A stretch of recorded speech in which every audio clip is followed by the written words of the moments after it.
Now, okay, so today I wanted to give a talk on the Heart Sutra. I remember when I first chanted it at Shuji Zendo in Grand Rapids, Michigan, and I remember being completely confused by what it could even possibly mean. There were familiar terms, of course, like sensation and perception. But then it was also saying things like there's no eyes or ears, no old age and death or extinction of them. And it just seemed like a lot of kind of nonsense at the time. But there was also something to it that I couldn't quite put my finger on that kept me coming back. So I'd like to go through the sutra to give you some of my thoughts on what it's all about, what it's trying to do, and how it even came about at all, and how we can work with it as a practice. So to begin with, we go all the way back to the time of the Buddha. Now, when the Buddha gave a teaching, he was always responding to a specific question from a specific person on a specific occasion. And it became the monastic sanghas, or one of their main responsibilities, to commit these question and answer sessions to memory, to repeat them over and over again across the decades and centuries and millennia. And we still do this today when we gather together and recite things like the Heart Sutra, when we memorize it and when we pass it on to future generations of practitioners. The word that we use for service is actually a translation of the Japanese word fugen, which literally means sutra chanting. Now, traditionally, all these various teachings of the Buddha were gathered together in what are known as the Tripitaka, the three baskets. There's the sutras, which record all the question and answer sessions. There's the Vinaya, which records all the various rules that the monks and nuns had to follow. And there's the Abhidharma, which means something like higher or further truth, or higher further teachings of the Buddha. Now, what the Abhidharma is an attempt to take all those various question and answer sessions that the Buddha held over the course of his lifetime and fill in the gaps in order to reveal the complete system that underlines all the teachings. And this isn't necessarily a straightforward project, as I'll kind of get into. After the Buddha passed into parinirvana, after he passed away, the Sangha held together shortly, but it began to fragment, both because of disagreements about how to apply the Buddha's teachings to this messy life that we lead, but also because as Buddhism spread across India, ideas about the Buddha's teaching naturally began to drift apart since the various parts of the Sangha couldn't stay in close communication with each other. Traditionally, it's said that there were 18 schools of Buddhism that developed in the centuries following the Buddha's parinirvana, each seemingly with its own set of Abhidharma teachings. Each school filled in the gaps, so to speak, in different ways. In the modern day, we only have two sets of these Abhidharma teachings that remain to us, that are complete. There's the Theravada, which is still an active school in Southeast Asia, and there's the Sarvastivada, which no longer exists as a school. Now, in its day, the Sarvastivada was a very, very influential school, and the Heart Sutra seems to have been written as a response to the Sarvastivada, maybe even as a takedown of the Sarvastivada Abhidharma. So we have to ask, what did the Sarvastivada actually teach? And for us, the most important aspect is what is called swabhava. In English, it's translated typically as self-nature or own nature, which is something like a Platonic form. It's the teeniest, tiniest little piece of something, kind of like an atom almost. So, for example, Sarvastivada may say that we possess an ear swabhava. This is the teeniest, tiniest, unchangeable essence of what makes an ear an ear. It defines what an ear is in contrast to everything else in the world. But it's not just ears and eyes that have swabhava. It can be things like the Buddhist teachings themselves. There's a suffering swabhava or a path out of suffering swabhava. So a swabhava is not necessarily something physical. It often is. In the case of suffering, for example, it's the teeniest, tiniest little unit of suffering that doesn't change and that's so completely different in essence from any other emotion or other sensation or thing in the world, so much so that it defines what suffering is. It's like one atomic element on a periodic table of emotions and sensations. Now, the writer of the Heart Sutra looked at this idea of swabhava, that there are all these teeny tiny little units of existence that are separate, permanent, and unchanging, and said that's not how it is. Whereas the Sarvastivada school said that the world and our experience of it is defined by the permanent nature of these swabhavas, that these little atomic units of suffering do actually exist independently. The author of the Heart Sutra said that our world and our experience of it are characterized by the lack of this swabhava, or to put it another way, that the world and our experience of it are empty of swabhava, of self-nature. This is where all the talk of emptiness in the Heart Sutra springs up from. Now, I know this is getting to sound a little bit like a philosophy lecture, but the nice thing about the Buddhist practice and about the Heart Sutra in particular is that you don't really need to study all these terms and their applications to put what it's teaching into effect or into action in your own life. So for the next part, I'm going to steal some teachings from my Dharma sibling Sonshin, who has a really great take on the Heart Sutra. They say that everything you need to know about it is contained in the very first line. So it reads, Avalokiteshvara Bodhisattva, when deeply practicing prajna paramita, clearly saw that all five aggregates are empty and thus relieved all suffering. So who is Avalokiteshvara Bodhisattva?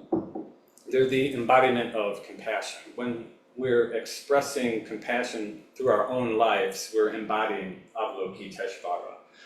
They're coming to life through our practice. You don't even need to believe that they're this spiritual being that exists outside of ourselves, although if you do, it's also fine.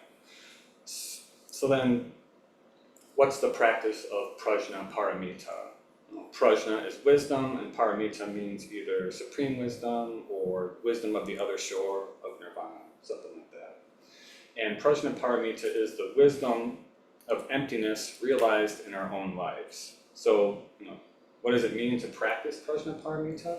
It means to live life as an expression of the non-duality of all beings. And that means, that all the things that keep us apart, all the divisions, all the unskillful thoughts, the old grudges, lines on maps, words in law books, they're all delusion, although they're all also still there, operating in our lives. It's like the famous Thich Nhat Hanh saying that, within a piece of paper you can find the entire universe. The paper can't exist without the sun, without the earth, without the trees that help make it, without the men and women running the machines in the paper mill, without the truck drivers, without the lumberjacks and lumberjills, without the entirety of the universe going all the way back to the beginningless beginning. All things are connected. To live this truth, the truth that you're not separate from your neighbor, from someone 1,000 miles away, or from your most hated enemy, that's practicing prajna paramita. So, when deeply practicing prajna paramita, Avalokiteshvara saw that all five aggregates are empty. And what exactly are the five aggregates? Well, we'll get into them more specifically in a little bit, but for now, they're one way to categorize what it is to experience being human. And because they're empty of swabhava, of self-nature, it means that they're always changing. Never the same, always morphing, always adapting. we sometimes think of ourselves as stuck, being the same day after day. At least I did. But in truth, we're always constantly changing. Every second of every day, we're completely different from the second before. We often suppose that we're these teeny tiny little dots of unchanging essence that float around somewhere behind our eyes, or that they're stored somewhere in our chest. Teeny tiny little dots that experience, or little teeny tiny dots that all of the experiences that we have every day happen to. But we're actually the experiences that happen all day, every day. We're not something that's happened to. We're not the passive receiver of the events of our days and nights. We are the experiences of our days and nights. We often live at a remove from our own experience. We live in a world of thoughts and ideas and presuppositions and anxieties and hopes and dreams and successes and failures. But even all of those are simply part of the experience that is us. And to realize all of this relieves suffering. And so how does the realization of emptiness lead to the end of suffering? As Dogen says, we are, all of us, already enlightened, but we don't usually realize it. Instead, we're living lives where we experience great suffering. Great emotions are tossing us around like a storm at sea. We're at their whim. We practice unskillful practices. We're happy one day and we try to hold on to that happiness, wishing it wouldn't go away. Or we're really unhappy another day and we really wish that we could be anything but unhappy. And it's not that you're wrong to feel these emotions, because they're coming from somewhere. They're you, but it's more our relationship to these emotions that's the issue. As if we're standing outside of them. As if we could push them away or pull them in. You're going to hear me say it over and over and over and over again. Whatever arises in this body, mind of ours, simply look at it, study it. Don't hold on to it. Don't push it away. Don't ignore it. Those are the three poisons, the three unwholesome roots. That's a teaching that comes straight from the Buddha himself.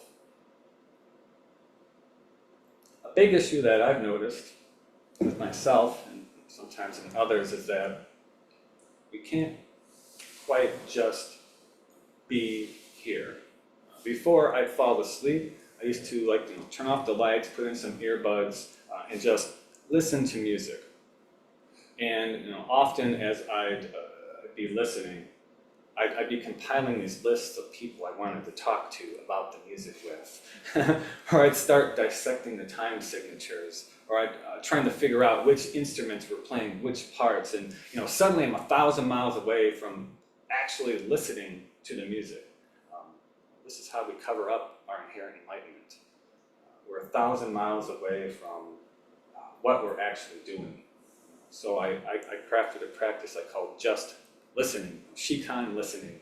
I just plug my earbuds in and try to just listen to the music. And when you could get there, it's like 1,000 times more beautiful than you thought it could ever be than when you're just spilling your thoughts all over the top of it. So I don't know if I ever answered realizing emptiness relieves all suffering, but I get carried away sometimes with thoughts. When we interact with the world, through the lens of emptiness, we come to understand that we're not separate from anything, and that all these things out there and in here are not permanent, and so we should hold on to them lightly, like a cloud in our hand, but also quite preciously. How delicately, how preciously do you need to hold a wisp of incense smoke in your hand? This is how we hold our lives through emptiness. Look carefully at your life. It's all changing all the time, and if we think we can grab onto that incense smoke drifting up in the air, we're going to have a bad time.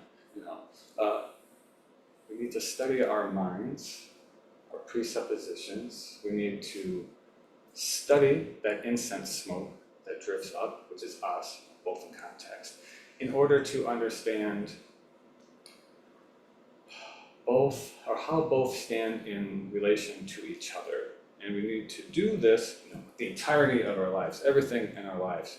It's not an easy practice, but I think it's a necessary one if we really want to be free from suffering.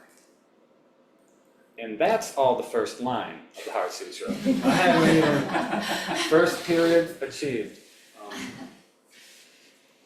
Like saying thank you, Sanshin, for your inspiration.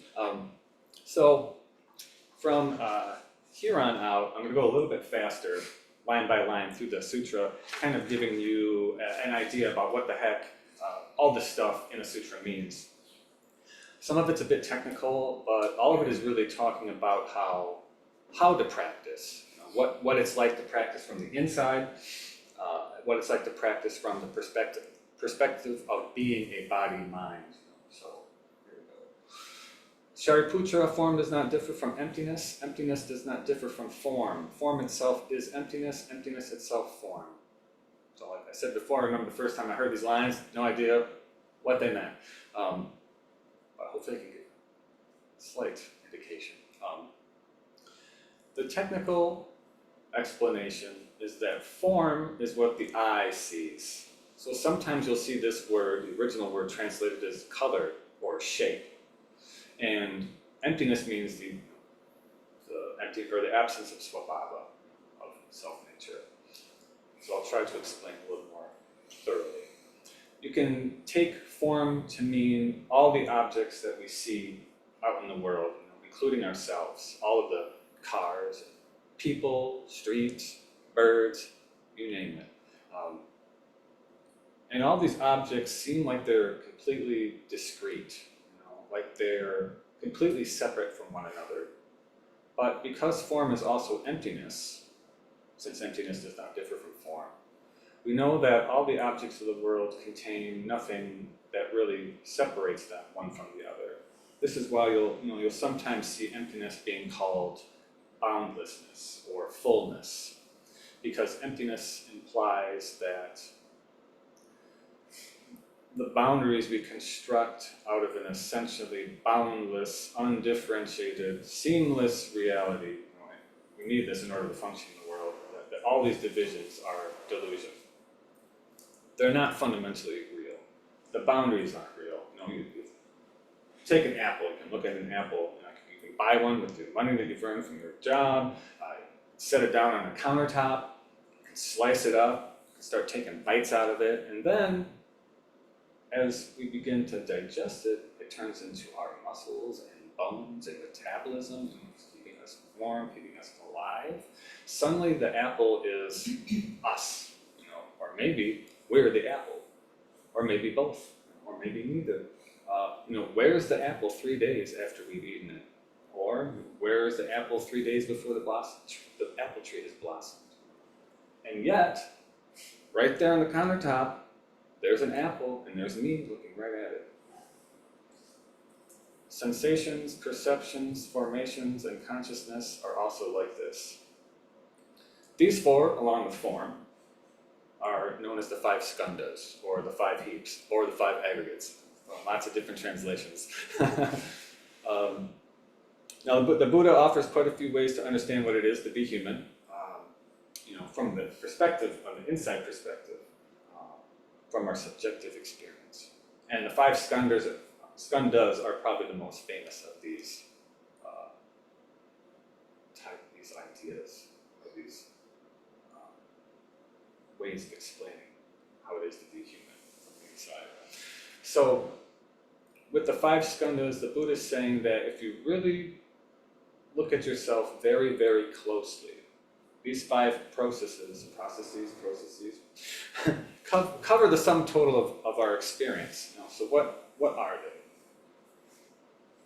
So I've already talked about form. It's what the eye sees. It's all the objects out there in the world, including ourselves.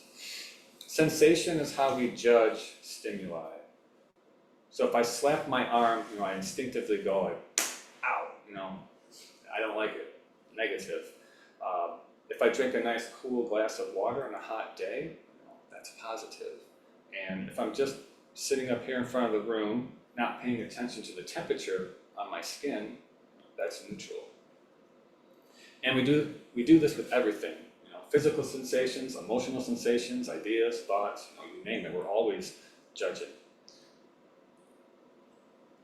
Perception here means two interrelated things. Basically means naming and coming up with names. So if I encounter something I've never seen before, like a dragon fruit at the grocery store, I come up with a mental list of criteria on the spot that uniquely defines it for me, so that I won't confuse it later on with an apple or orange or grapes or something like that. Dragon fruit, I don't know if you've seen it. Orange-ish, spiky, could fit in your hand. If you don't know the name, let's call it that spiky fruit. So now the next time I'm in a store and I see it again, I can go, this is subconscious typically, but not always. I can say spiky, orange-ish, it fits in the hand, it's the spiky fruit. And we do that with everything. People, stories, emotions, ideas, so on. Formations here, sometimes called mental formations or fabrications or samskaras or a whole other list of words, but formations for us for now, are basically karma. They're all our old mental habits, or they're all our old habits, mental, physical, and verbal, that we picked up when we were kids or somewhere along the way, developed later in life, but that we continue to use in the present day. And if our karma is skillful, this isn't typically an issue because it doesn't typically lead to suffering. But if it's unskillful, this can quite often lead to suffering. And this is where strategies of grasping and pushing away and ignoring often pop up. And then finally, easy one, easy-ish, consciousness, and this good old being alive, being aware. So, what does it mean for the 5 skandhas to also be like this, to also be empty? Covered it a little bit, but what does it mean for us as practitioners? I don't know about you, but I used to think that the way that I saw the world, the ways that I understood the world, my gut reactions and judgments and all the things out there that make up the world we live in, I used to think that those reactions and ideas and judgments were set in stone, objectively, like my reactions to the world and to the people and events happening in it contain little kernels of irrefutable truth, swabhavas, and that got me into a lot of trouble, and it caused me a lot of suffering. To acknowledge the emptiness of the skandhas in this example is to simply say that, yes, this is my reaction. It's contingent on who I am at this moment, but it's simply my reaction. And it, like everything else, is impermanent, not self, and can lead to suffering. To hold on to them with dear life, like I have been doing, will only cause more distress. I need to hold them loosely like a wisp of incense. So, Shariputra. All dharmas are marked by emptiness. They neither arise nor cease, are neither defiled nor pure, neither increase nor decrease. See, here we come to a very interesting passage about dharmas. And now, the dharma has many, many different definitions, as all these words tend to. It's typically most familiar to us as the name of the Buddha's teachings, the Dharma. But here it's pointing at something very particular. In this context, dharmas are basically nouns. There's something that can be named. Again, car, United States, freedom, love, oneself, things like that. But it's also slightly different in an important way from how we typically think about nouns in English. We tend to think of what a noun is or what it represents as existing outside of us, like both the word itself and what the word is pointing at are things that exist independent of us. But a Dharma needs us to help bring it to life. When I speak of a Dharma called car, a car, for instance, you might think of your very first car, or the one that you have very fond memories of, hopefully. These memories are part of what defines this particular Dharma for you, for me. A Dharma is an entire mental, emotional, historical, linguistic complex. You bring yourself to it, to these definitions. That's why words like freedom and democracy, can really rile people up, because they're not just words that exist on their own, divorced from our lives and from our personal experiences of them, but they contain our entire inner worlds. And however, we often unskillfully treat these words as if they were devoid of context, and all the while filling them up with our emotions and experiences, and this causes suffering. But as we know, all dharmas are empty. These dharmas don't contain a solid core. They're always changing, always morphing, along with us, since we're also always changing as well. Even further than that, we have they neither arise nor cease, which seems strange to say, since if you buy an empty lot and start building, you know that one day you'll have a house. These things seem to come into and go out of existence. But the sutra is pointing at something a bit more subtle. At what point during its construction does the house become a house? When the basement's dug? When we put the first 2x4s in place? When the frame's complete? When we put the windows in? Building a house is a process. We know this. But being a house is also a process with no beginning or end. You can take any individual piece of that house and trace its origins all the way back to the beginning of the universe, if not to the beginningless beginning itself. And the same is true of everything else we encounter.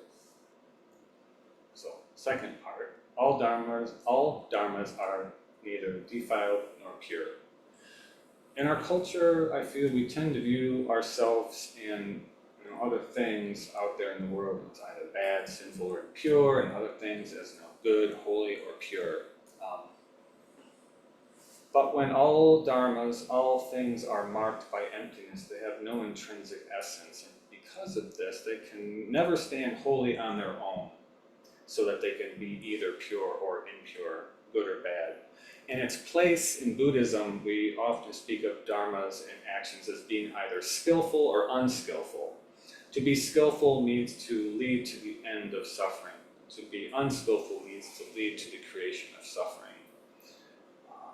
But this skillfulness or lack of it is not intrinsic to dharmas, how we describe the world or view the world. We like to talk in absolutes, kind of have to with words. You have to always obey your parents. That's the rule, for example. But we know sometimes parents can be mistaken. Sometimes they can be cruel, and to follow their lead in this example can lead to suffering. Everything has to really be taken in context. And finally, we have all dharmas neither increase nor decrease. They don't become greater or smaller. This one always used to confuse me a bit, but I think I believe that it's speaking about the idea of gaining and losing, relating to unskillful grasping. We tend to keep various running tallies in our minds. At least, I did. How many times have I been passed up by a promotion or for a promotion? Like, how much is in my retirement account? How many credentials do people have attached to their names? But really, these aren't things that exist on their own terms. We help in creating them by agreeing that they have meaning. That's not to say that the number in your bank account doesn't have a very real outcome in your life, but it can and does have a minimal effect on our own suffering, how we deal with our own suffering, with our dukkha. If you literally can't afford to eat, that's a very different problem than whether you've got 4 or 5 zeros in your bank account or 6 or more. Therefore, leaving emptiness, there is no form, no sensation, no perception, no formation, no consciousness, no eyes, no ears, no nose, no tongue, no body, no mind, no sight, no sounds, no smells, no taste, no touch, no objects of mind, no realm of sight, no realm of mind consciousness.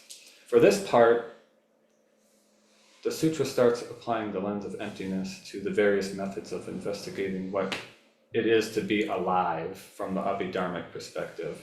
We've already talked about the five skandhas: form, sensation, perception, formation, and consciousness. Along with that, the Buddha would often talk about the 6 sense faculties. These are eyes, ears, nose, tongue, body, and mind, since the mind was considered a sensory object that sensed mental stimuli. When you add sight, sound, smell, taste, touch, and objects of mind to the 6 faculties, you arrive with the 12 abodes. These are the 6 sense organs and their corresponding sensations. And finally, if you add the realms or spheres of each sense organ, the realm of sight, the realm of sound, and all the things we can see, all the things we can hear, this describes all of human experience. In seeing a friend, for example, their image makes contact with our eyes. A sight arises in the realm of sight as well. At the same time, who they are and our relationship to them arises in our mind, in the realm of thought, or in the mind as a thought, within the realm of mind consciousness, and so on. So it's kind of like a method of dissecting your inner experience. But here it's saying that there is no I, no sight, no realm of mind consciousness. I know, what does that mean? We have to be careful what we mean by know here, or understand by know here. Know in this context isn't necessarily a negation, not a complete negation. It's saying that it's not saying that there's absolutely no I, at all, but that what we think an I is much different than we suppose. The I here is like the apple from earlier, or the house, or the wisp of smoke. It's always flowing, ever changing, even though it seems like it's always the same. It seems like this passive, unchanging thing that's just reflecting whatever stumbles in its path. Like the eye sees what's in front of it, but the eye is always on the move. It's always changing. There is no I, no essence of I, no I swabhava. The I goes back to the beginningless beginning, and it will continue on to the endless end. It's made up of thousands of meals, drinks of water, dirt, the earth, the suns, our mothers and fathers, their mothers and fathers, literally everything. In this context, to simply say that the I exists is not quite true, even though there's an I right there. So now, we're cooking through these old Buddhist teachings. There's more to come. There's neither ignorance nor extinction of ignorance, neither old age and death nor extinction of old age and death. So this is a reference to the 12 links of dependent origination. So this is one of the key teachings that the Buddha discovered during his enlightenment under the Bodhi tree. For brevity's sake, in the sutra, they just list the first link and the last link. And much like what came before, it tells us that there are no 12 links. 12 links don't exist, and there's no extinction of them. Extinction here meaning enlightenment.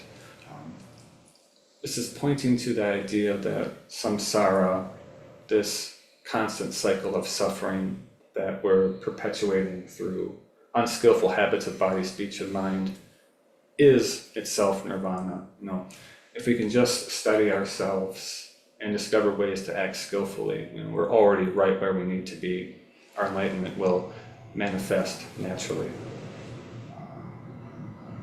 No suffering, no cause, no cessation, no path. We have the Four Noble Truths of suffering, its cause, its cessation, and the path out of suffering, the Eightfold Noble Path. It might seem odd, to say that probably the most fundamental teaching in all of Buddhism doesn't, in fact exist. But as we've said, it's not a negation in our typical sense. You can dedicate yourself to the fulfillment of the Eightfold Path, but you'll receive nothing that you didn't already have. There's no swabhava of suffering. It's always flowing.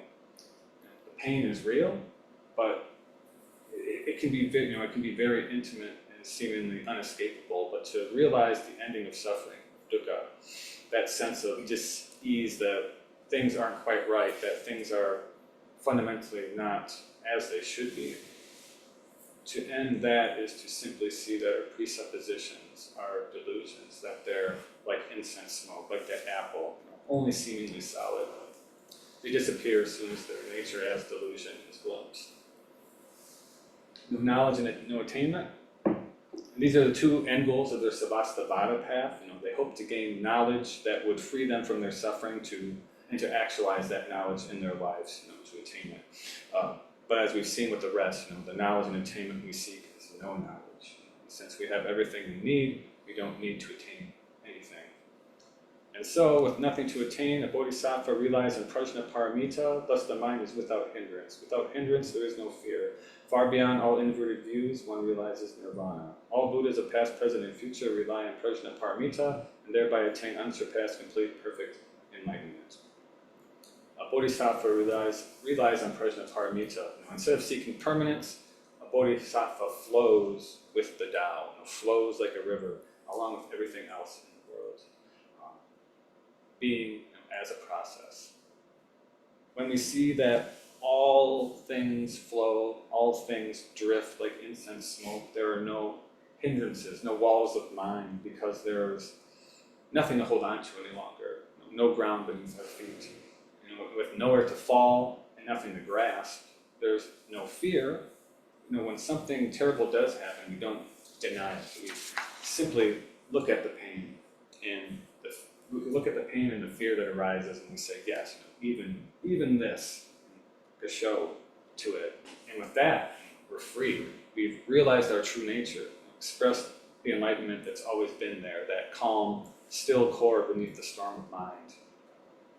We often look inward and assume that the surface of the mind, the words and ideas and projections and plottings, are our true nature.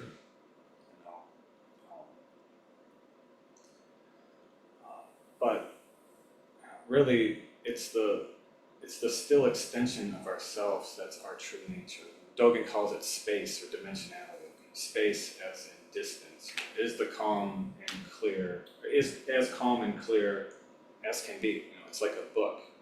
We think that a book is or are the words written on the pages, but the book is also the pages that are originally without blemish.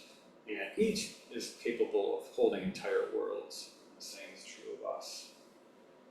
Therefore, know the prajnaparamita as the great miraculous mantra, the great bright mantra, the supreme mantra, the incomparable mantra which removes all suffering and is true, not false.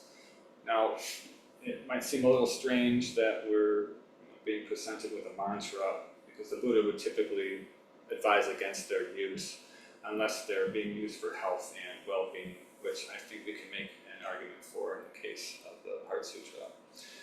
And the other thing I'd point out is that the words translated here as true and false have a slightly different connotation than in English. They're not necessarily grand statements about the nature of the universe, but more pointing to the effectiveness of the mantra and of prajnaparamita itself in our lives. It's true, it works, no lie. Therefore, we proclaim the prajnaparamita mantra, the mantra that says Gate, Gate, Paragate, Parasamgate, Bodhi, Swaha. And this is the great bright mantra that removes all suffering. The Heart Sutra as a whole has often been used over the years as a way to protect oneself from harm, physically, mentally, and spiritually. This has been done by fully reciting the sutra, from start to finish, as we do. Its instructions are so penetrating that even just reciting them exerts a powerful spiritual energy. However, there have also been and still are people who just recite this final mantra. I've even included it as a part of my own practice from time to time. The power of a mantra doesn't rest so much in what the words say, since sometimes they don't really mean anything objectively, but it's lies in the recitation itself. However, if you were to translate the mantra, it would say something like gone, gone, gone beyond, completely gone beyond, enlightenment, hello, or at last, or sometimes you would say hallelujah, whatever your particular preference is. And that's about it. That's the entire Heart Sutra, start to finish. To sum up, I'll rely on what my Dharma sibling Sonshin has said, that when we truly practice compassion for all beings, including ourselves, the boundaries that we see everywhere with our eyes must necessarily be broken down by our hearts. This gives the why to all of the divisions that are put up everywhere in the world, necessarily in order for it to function. But it's in our vow as bodhisattvas not to act as if these boundaries are truly real, as if they're propped up by self-nature, swabhava, the internal permanence. Instead, we drift through this hazy world like smoke, holding our shape together for just a moment in response to the present situation, and then transform into something new in response to the next situation over and over again until we have freed all beings. I don't know if I topped it over time. Any comments? Questions? Who is Shariputra? Shariputra is one of the Buddha's top disciples. I believe he was the one that they would go to for understanding and explanations of either wisdom or emptiness. And they had a different idea of emptiness back in the day. He kind of had like a group of people that he would rely on. The Buddha couldn't quite be everywhere at all times. But you'll see Shariputra kind of pop up in a lot of these Mahayana sutras, a bit of a punching bag. Because he was so closely identified with the Theravada school, so infighting wasn't terribly, but there was a little bit of smack talk.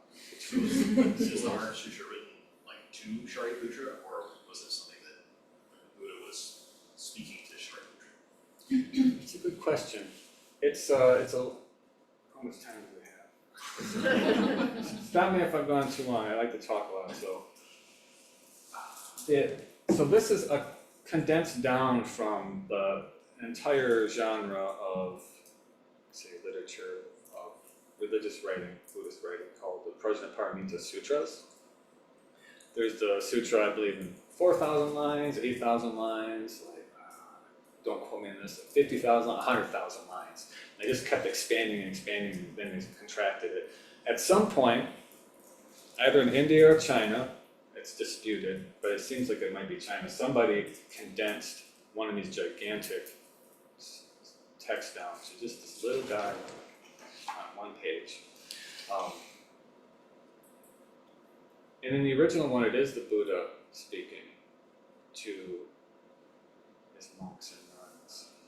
But in this one, it's very strange that it's called a sutra, but yes, there's arguments about whether it's Avalokiteshvara that's speaking it. There is a version of the Heart Sutra where someone appended an introduction onto it, where he does the whole "thus I have heard" and gives all that. In that case, it's Ananda that's reciting this. But it's a little bit, I don't say iffy, it's a little bit up in the air. I like to think that it's,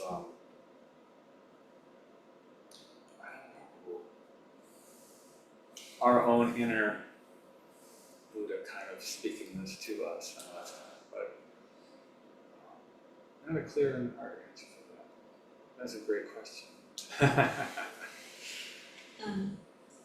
It seems to me that, when you're summing up, for me at least, it kind of brings more clearly the relationship between Avalokiteshvara and compassion and the emptiness, that I always think, the Heart Sutra is like, no, empty, Oh, empty, it is. you know, so saying that, oh, yeah, it's compassion that basically can create this dissolution of borders Yeah. that helps us to, you know, I guess it's like, it's not cause and effect, it's like they go together, compassion and this emptiness is not Yeah. borders. Yeah, yeah. Interesting. Yeah, that's I mean, like, yeah, they are saying, there's a ton of no's in there. In the Japanese, I believe they translate it as mu. So we've got that kind of resonance with the mu koan as well, so it's kind of funny. For us, it's just like, no. It does seem very negative, right? You hear a lot of people being like, oh, the Buddhists are so negative, they're saying nothing, oh, they're focused on void and all that. But yeah, I mean, if the separations that we see, you know, we can't help but see, you know, podium, dais, there it is. You know, we understand that is just, we bring ourselves to it. You know, the swabhava that does exist, if it does exist, it's in our minds and it's delusion. That's what's crazy. And when you break that down, you know, you suddenly, it's like a turtle taking off its shell or something. You're completely unprotected, undivided from everything. So really I guess you could run away and hide, like, that's happened. Yeah, but being compassionate to people, understanding that, you know, everybody's suffering in some way. And they're all this crazy stuff that people do, the most ununderstandable, you know, violent, aggressive, just really horrible depths that people can get to. It's really them dealing very, very unskillfully with their own suffering. And understanding that raises compassion to, oh yeah, I do that too, maybe on a much smaller scale of affecting those people. I don't know if it's true or not, but hopefully putting less unskillful practices on. But it's got a little bit of delusion in there, so there's that resonance between, you know, us and everybody. And if we're bodhisattvas, the way that we have vowed to deal with that dissonance is to be compassionate, to try to understand it from other people's perspectives. And it's hard practice, I know. People are always throwing up their own walls, and we're throwing up our own walls. And we're just trying to put little ladders up to peek over and see what's going on with others. Do I have any other questions? I guess maybe a comment, make it super quick. I really appreciate all of that, like, and especially, yeah, because when it comes to even just the word emptiness, particularly with people who are just being introduced to these texts and, you know, this tradition, like, it can be kind of a fraught, you know, kind of a term, and it's not always, people don't always make that intuitive leap to, like, yeah, nothing exists in and of itself, which means that everything's, like, interdependent, like, there's no, you know, we're all fundamentally connected on a way we don't, you know, kind of perceive in our waking consciousness. But I was also super happy, Pam, that you had mentioned compassion, because when we do see things in that way, like, it's absolutely true that it does really suck. And I know particularly my own practice, like, particularly when working with difficult thoughts and emotions, to be able to bring mindfulness to it and realize, one, I am not this difficult thought or emotion, or two, this difficult thought and emotion is not fundamentally true with a capital T. Like, it does kind of take some of the charge out of it, but in my own practice, it actually wasn't until I kind of leaned into the compassion piece that, like, yeah, you can mindfully see it as it's happening, as it's arising, and then when you do that, it can kind of take that charge out of it, but if you can hold it with that quality of compassion with your mindfulness, that mindful awareness, that's when it actually changes. You can transform it, and you can see it happening almost in real time when you cultivate that, like, and so, yeah, so. Yes, absolutely. Yeah, it's pretty shocking how powerful it can be.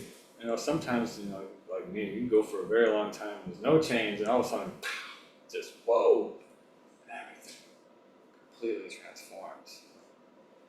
And then sometimes you fall back into old habits a little bit.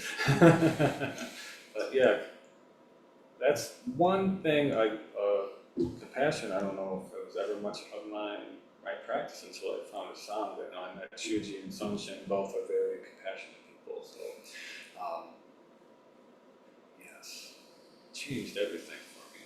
I wouldn't be here without both of them and their compassion and helping get this out, mechanistic mind that I had, and try to pour some compassion in there to make the gears run a little bit more smoothly, so to speak, throwing different metaphors on top of it, but yeah, compassion. What else are you doing if you're vowing to save all beings? Are you doing it for selfish reasons? That's kind of weird, right? We're doing it because we've seen the suffering that's inside of us, and we're like, oh man, if I'm suffering this much, how could other people be suffering? Like, how can I be skillful in helping alleviate other people's suffering?